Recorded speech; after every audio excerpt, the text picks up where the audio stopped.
I watched the president of my HOA get put in handcuffs on my own dock, while she screamed that I was the one committing a felony. Deputies standing between us. Neighbors staring like they were watching some live courtroom show. And I'm just there holding my property deed in one hand and a folder of screenshots in the other, wondering how the hell I became the villain and the hero. At the same time, yeah, that happened, and if you've ever lived under an HOA, you can probably already feel where this is going.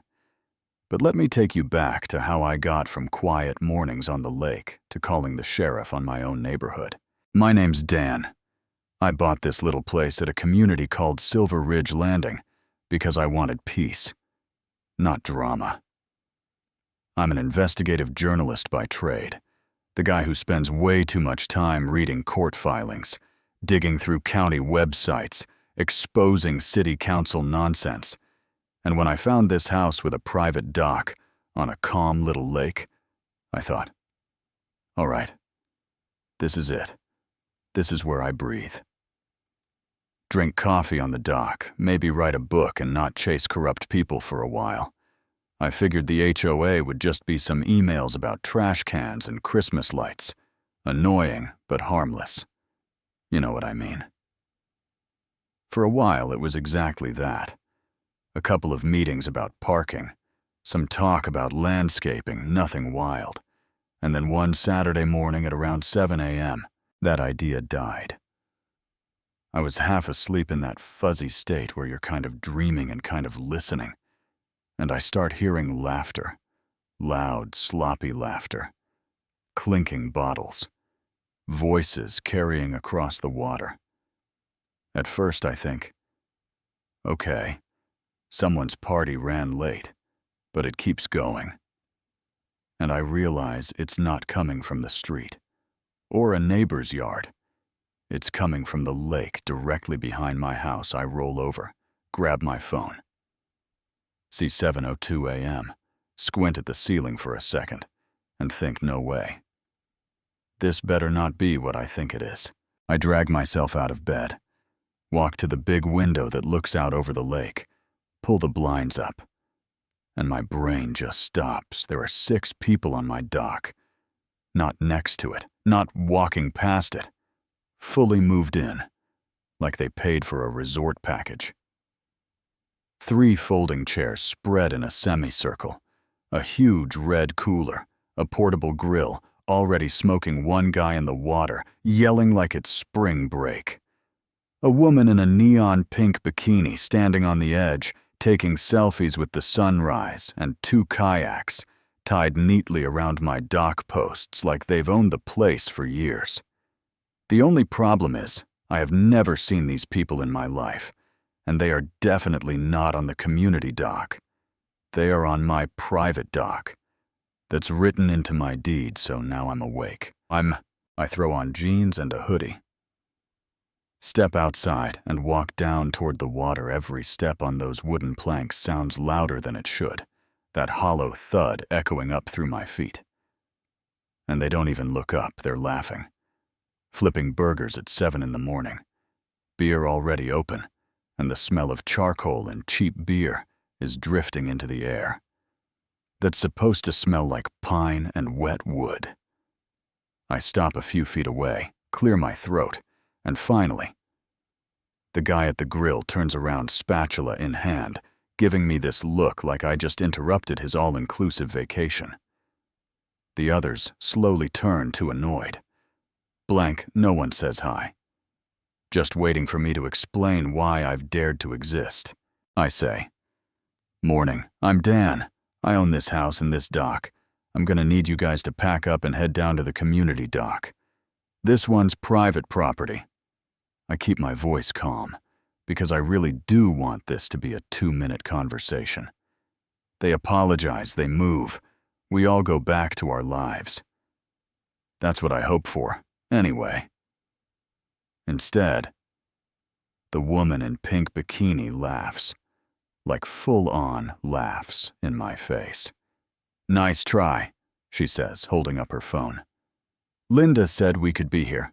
This is the community dock for Silver Ridge, and there it is. The name, Linda Carver, president of the Silver Ridge HOA. If you've ever dealt with a full power-drunk HOA president, you already know this woman, without even seeing her early 40s. Dark bob haircut navy polo with the HOA logo clipboard, basically welded to her hand. Always talking about community standards and shared values. Like she's reciting scripture, the guy at the grill steps closer, puffing up a little.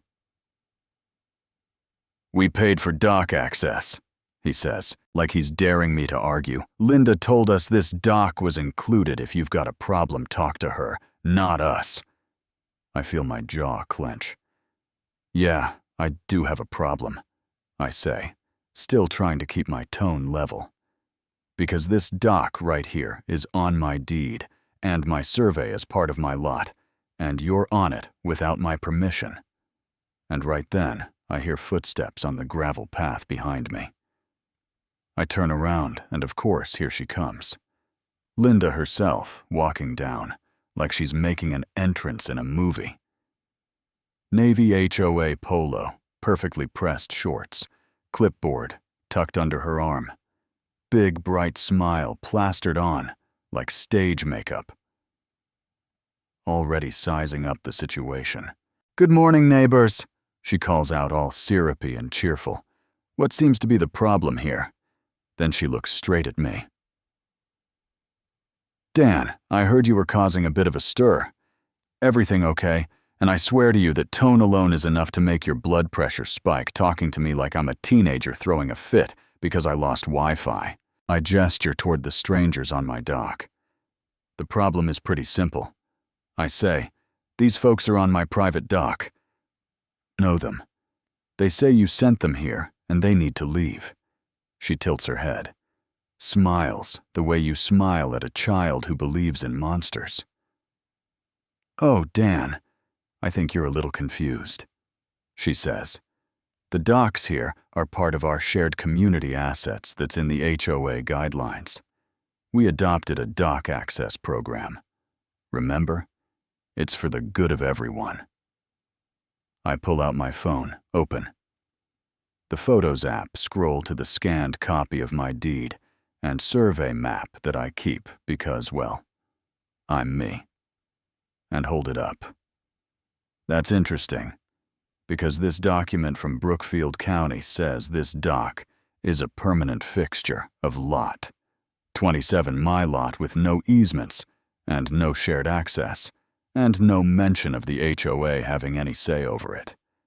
She glances at it for maybe half a second, then waves her hand like I'm holding yesterday's grocery list. "Old paperwork doesn't always reflect current community standards," she says, sliding into this corporate tone. "The board voted last spring on a shared dock program. Most dock owners are happy to participate. You must have missed that meeting." The thing is, I didn't miss that meeting. I remember sitting through an hour and a half of people arguing about mailbox heights and trash bins. Nobody said a single word about docks. But I don't say that yet. I just look at her and say, "So what meeting was that vote taken in exactly? Because I've read a lot of minutes in my life, and I'm pretty sure I'd remember someone voting to turn my dock into a rental." Her smile gets just a little tighter, eyes a little colder. "Like I said, Dan, it was discussed and approved. Maybe if you attended more regularly, you'd understand how community living works." Then she turns to the people on my dock and raises her voice. "You're all fine. You are absolutely allowed to be here. Mister, Harper is just having a little trouble adjusting. Go ahead and enjoy the dock." One of the guys smirks at me and goes back to his burger, and I can feel this mix of anger and embarrassment burning in my chest. So I do what I do best. I start documenting. I switch my phone to camera, and I start taking photos. Wide shots of them on the dock, close-ups of the grill, the kayaks. Linda standing there in her polished little HOA outfit, with my dock under her feet. She notices right away. "What do you think you're doing?" She snaps. "Documenting." I say, "Trespass, misuse of HOA authority," that kind of thing. It's literally my job. For the first time. The mask slips a little, her eyes flash. Then she steps closer and lowers her voice so only I hear. "You don't want to be that guy, Dan, the one who fights the HOA. Trust me, it never ends well for them." I've heard that same kind of line from city officials, nonprofit directors, people who think their title makes them untouchable, and something in me just clicks. I look at her and say, "We'll see." Then I turn and walk back up to my house, heart-pounding hands, shaking a little, but my brain already shifting into investigative mode. Inside, I sit down at my desk, open my laptop, and pull up the Brookfield County property site. In about 5 minutes, I've got everything, my parcel, my survey, my deed, all of it, crystal clear that the dock is part of my lot. No shared access, no easements, no HOA authority. I save copies in multiple folders, like I always do. And then I log into the HOA portal. The meeting minutes section is weirdly sparse, only 3 months posted. I skim them anyway. Parking complaints, landscaping guidelines, pool issues. Nothing about docks. Nothing about a shared program. So I write an email, professional, polite, and very specific. I quote the state law that says homeowners have the right to inspect HOA records, and I ask for 2 years of meeting minutes specifically. Anything mentioning docks, shared access, or changes to property rights, as you see the whole board. Including Linda and I sit back, knowing I just dropped a quiet little grenade in her inbox. While I'm waiting, I start knocking on doors, because I already have a hunch. This didn't start with me. I talked to Mike. 2 houses down, his dock. Has a no trespassing sign that looks like it's been there since the 90s. I tell him what happened, and his face goes from friendly to resigned. "She tried it with me last year," he says. Asked if I'd be willing to open my dock to the community for special events. Said it would build neighborhood spirit. I told her no. 2 weeks later. I'm getting a violation for my hedge supposedly hanging over the property line. Had to hire a surveyor and pay $600 to prove it wasn't. She does not like hearing the word no. Then there's Jenna across the cove, who works from home as a financial consultant. When I tell her Linda claimed there was a dock program, Jenna actually laughs. She threatened to fine me for garden lights that aren't even in the bylaws. She says, I pulled the rules, showed her, and she backed off, but made a point of telling me she was going to be monitoring my compliance more closely from then on. By the time I've talked to quiet old Harold on the point, who also turned down Linda's idea of sharing. His dock, the pattern is obvious. She pressures you to play along, and if you don't, suddenly your mailbox or your bushes or your porch light becomes a life-threatening violation. A few days after my email, I get a reply, not from Linda, but from the treasurer. Emily, her tone is calm and professional. She sends over the minutes from the past 2 years in a single PDF. No resistance, no drama, which already tells me something that night. I sit at my table with a highlighter and go through every page. I find notes about landscaping, pool budgets, parking rules, holiday decorations. But there is not one single word about docks. No vote, no discussion. No dock access program. Nothing whatever. Linda is selling she invented it. You'd think that would be the moment the story ends. But if that was enough to stop people like her, my whole career would be a lot shorter. A couple of days later, I get an email blast titled Special Session, Community Values and Harmony. No agenda, just a heartfelt paragraph from Linda about how our community is built on cooperation and how we need to talk about certain concerning trends, which is HOA speak for, we're going to publicly shame somebody. I go because of course I do. The room is packed, way more people than usual. I sit in the back and watch Linda work the crowd. Shaking hands, smiling, hugging people. She finds on a regular basis at 7 sharp. She takes the podium, pulls up a slideshow, and starts talking about how Silver Ridge was built on sharing and mutual respect then. She clicks to a photo of kids playing on a dock in the sunshine. This is what community looks like, she says. Shared resources, shared memories. The next slide is a chart showing 12 private docks and 168 households without them. And she starts asking out loud what kind of neighborhood we want to be, one where a few people hoard access to the lake, or one where we share. She never says my name, but I can feel people turning in their seats. I stand up and ask as calmly as I can. Quick question. Which meeting did we vote on this doc program? Because I've just finished reading every minute from the past 2 years, and it's not in there. Then she gives this tight little smile and says, just because you don't like the outcome doesn't mean the vote didn't happen. Dan, the records are on file. Emily is sitting 3 rows over staring at the floor, and I know she knows what those records do and don't say. I hold up my phone and say, I got the records from the treasurer. They're not on file anywhere. Some people shift uncomfortably, but Linda doesn't budge. She pivots hard. Into feelings. Starts talking about how some people care more about technicalities than community. And then she does something clever. She calls for a show of hands. Who here believes sharing our resources when it's reasonable is a value we should stand behind? And honestly, that's an easy thing to say yes to. So, hands go up all over the room. She counts, announces the number like it means something legal. And even though it doesn't change one word on my deed, it changes how people see me. I walk out feeling like the guy who hates sharing, the selfish dock guy, the one who called out the queen of the neighborhood, and I'd be lying if I said that didn't sting. But hurt has a funny way of turning into focus when you've spent your whole adult life proving people wrong on paper, so I stop worrying about what they think and start building a case.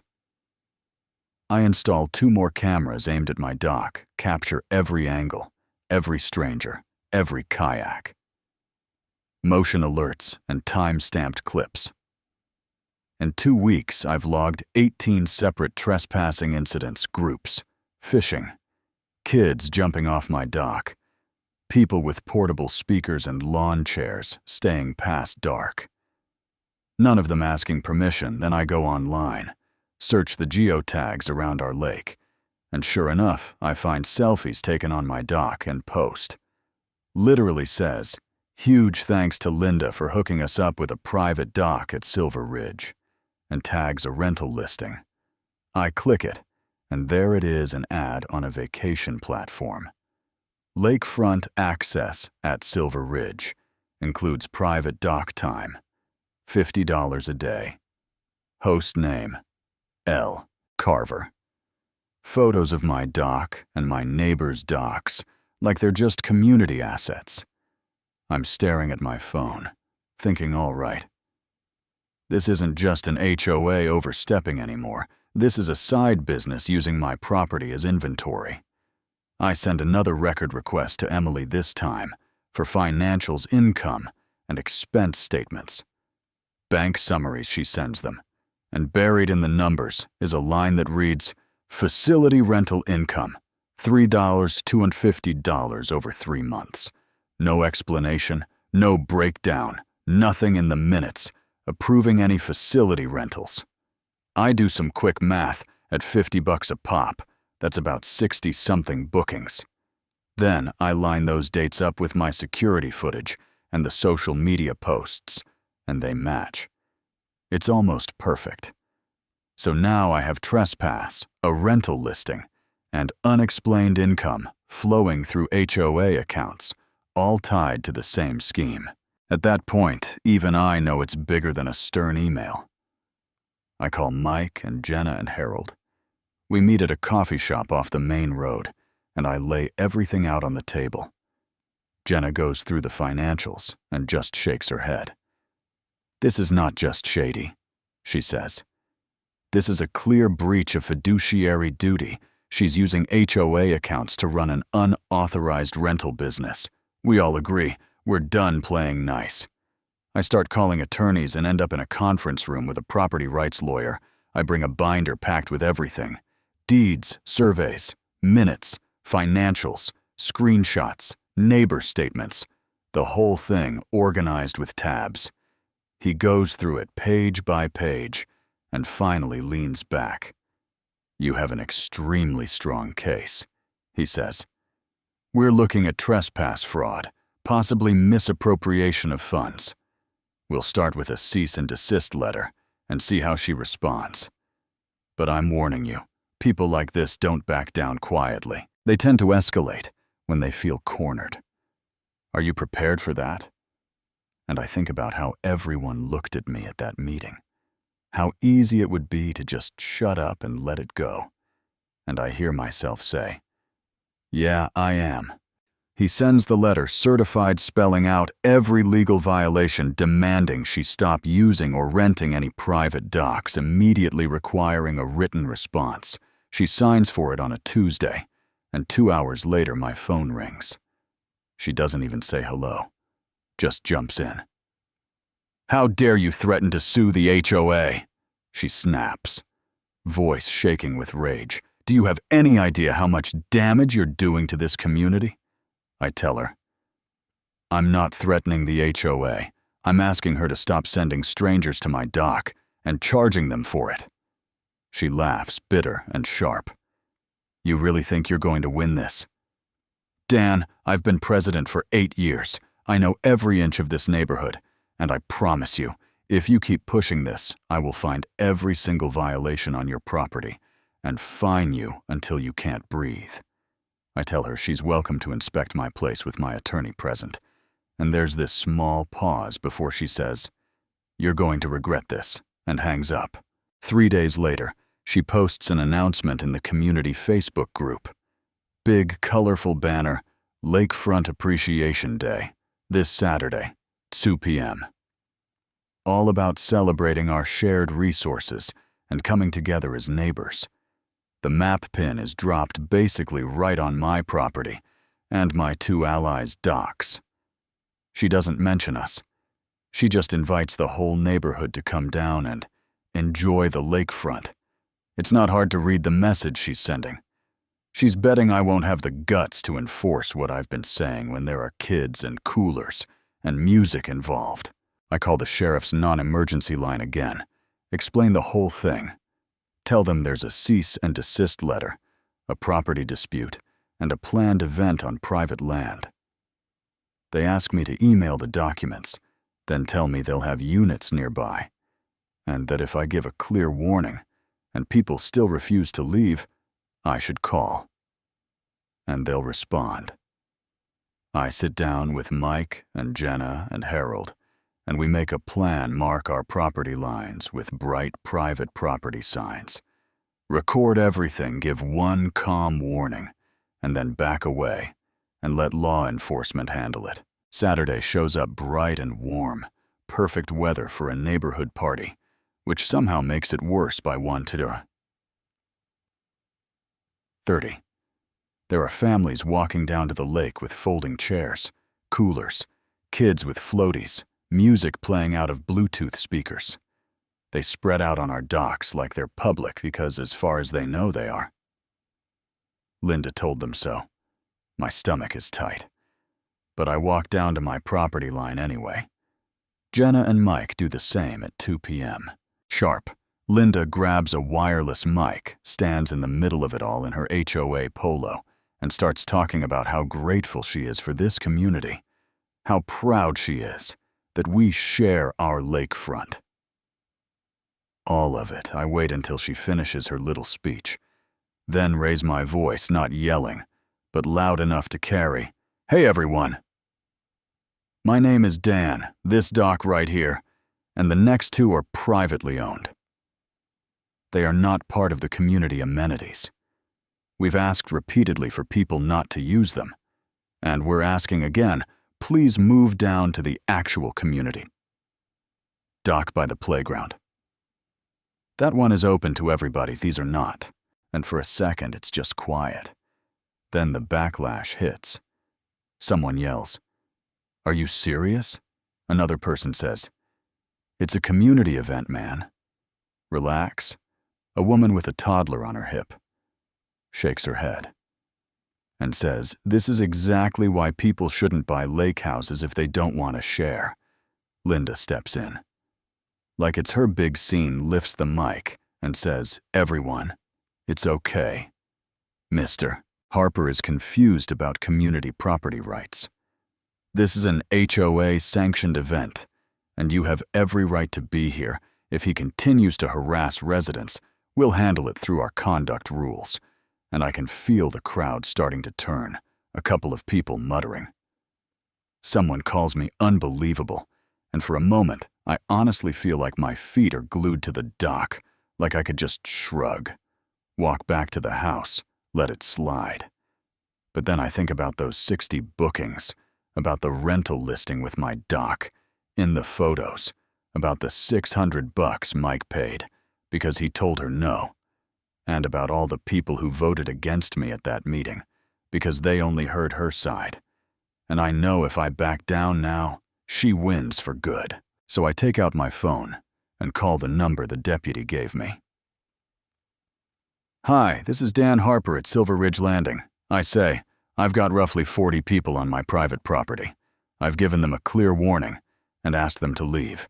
They're refusing you have my deed and the cease and desist letter on file. The dispatcher says, deputies are on the way, tells me to stay calm and keep my distance. And those next 15 minutes feel like 15 hours. People are trash-talking me loud enough for me to hear others look uncomfortable. A couple keep glancing at my private property signs, like they're finally noticing them. And then the sheriff's SUVs roll up the access road, and the whole atmosphere shifts. 2 deputies walk down, calm and professional.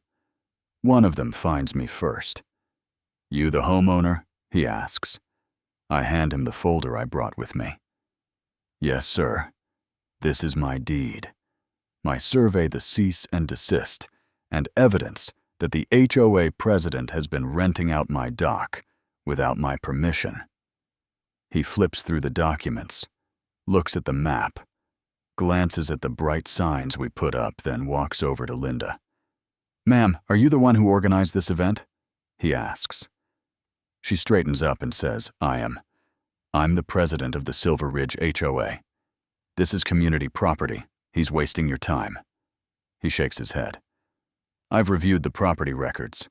He says, "This dock and the adjacent ones are privately owned. The HOA doesn't have authority to use them without written consent from the owners." Her voice jumps half an octave. "We have a dock program. It was approved by the board. People donate to use the facilities. It's for the community." That's my cue to hand over the printed screenshots of her rental, listing her name as host. $50 a day. Photos of my dock. The deputy looks at them, then at the financial page showing unexplained facility rental income, and you can see his whole expression change very slightly. He calls Emily over, asks if the board ever approved a dock rental program, and she quietly says, "No, we didn't." And I only realized where those deposits were coming from after Dan asked for the records. Another board member confirms there was never a vote. The crowd starts murmuring. Somebody says, "Wait, I paid her for lake access." Somebody else says, "She told me it was for HOA events." The deputy closes the folder and looks at Linda. "Ma'am, based on what I'm seeing here, we may be dealing with fraud and criminal trespass. I'm going to need you to come down to the station to give a statement." She goes pale, then red. "This is insane," she snaps. "I'm being punished for trying to help this community. He called the police on families on children. He's the problem, not me. The deputy doesn't rise to it. Calling law enforcement to report trespassing on private property is not a crime, he says calmly, continuing to organize events on private property after being told to stop might be. And when he takes out the handcuffs, it finally hits everybody that this isn't just some HOA squabble. It's real. He turns her around right there on my dock. The same board she stood on with that smug smile a month earlier. Her clipboard slips and clatters on the wood. A few kids stop playing and stare. A couple of adults suddenly find the sky very interesting. She twists to glare at me as he clicks the cuffs around her wrists. You're going to destroy this neighborhood, you know that. She spits. You think this makes you some kind of hero? You're just a selfish man with a dock. I don't say anything.